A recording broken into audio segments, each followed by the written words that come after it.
see a vagine, instead he sees a meat sack hanging in his face. Yeah, that would not end well.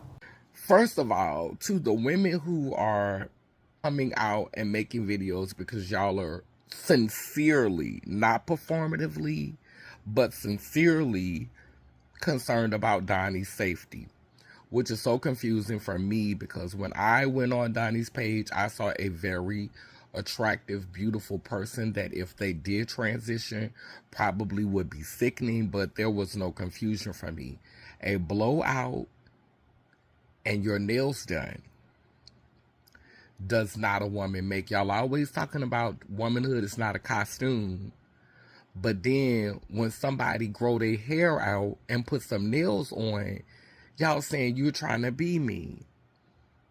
It doesn't make sense. Y'all teased Prince back in the day for being androgynous looking. Y'all teased Michael Jackson for being androgynous looking.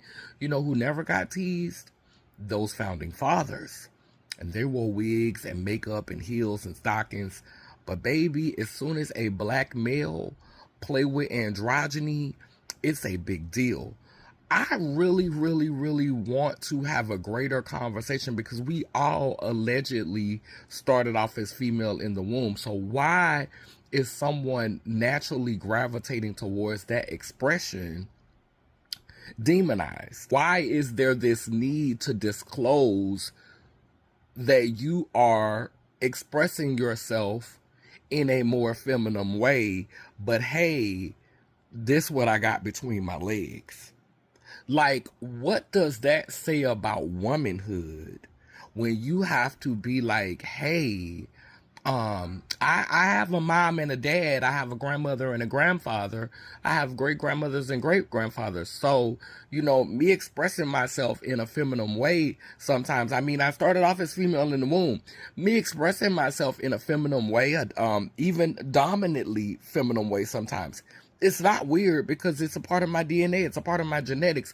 But just so you know, I do have a penis down here. Like, having to explain this to men really speaks to how twisted a lot of y'all head is with patriarchy. Like, how patriarchy got y'all messed up. Like, we literally, if we express ourselves a little bit too much like our mothers, like our grandmothers, if we resonate too much with femininity, we need to tell these men, hey, there's not a... That is so weird. That is so weird.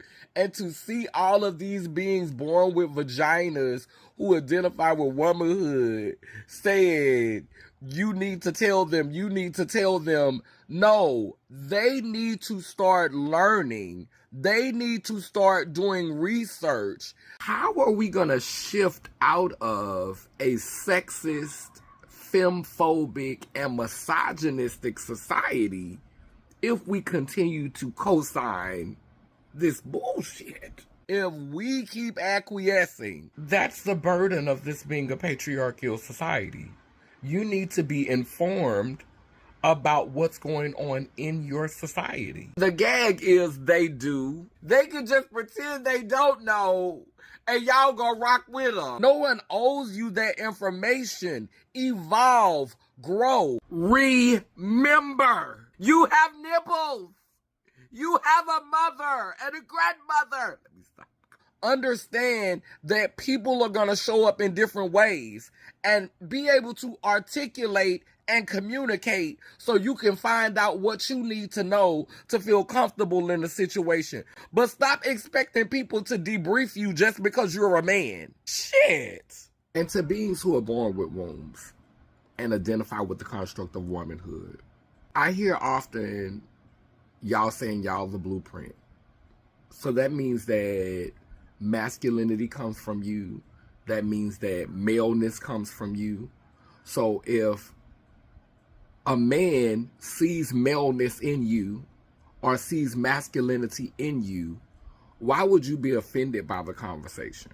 Enlighten yourself. Inform yourself so that you won't feel offended to the point to where you objectify yourself, saying things like, I was born with him, and I was born with this, and I birthed you. Like, don't reduce yourself to your body parts. Enlighten yourself so that you can have a conversation that honors all of the beings that come from you who celebrate you, whether they have a vagina or not. Laylim Layler Nation, purple ones, rise.